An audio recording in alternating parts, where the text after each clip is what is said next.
Welcome to Kenton Teaches. Enjoy the video. You begin by confirming your Apple ID and two-factor authentication so Apple Cash can verify you quickly. Once done, open Wallet, tap the Apple Cash card, and follow the on-screen prompts to accept the terms and enable Apple Cash. Make sure to add a funding source now, either a supported debit card or link a bank account for transfers. This initial setup authorizes payments and top-ups and prevents interruptions later. So complete each verification and funding step before moving forward.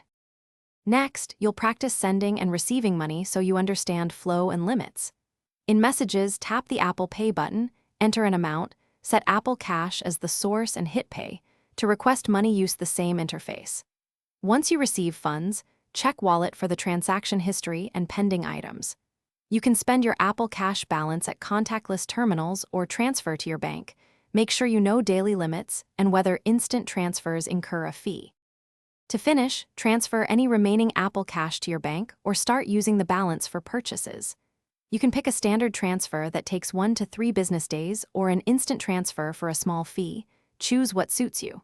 Make sure automatic top-ups and identity verification are configured if you need higher limits.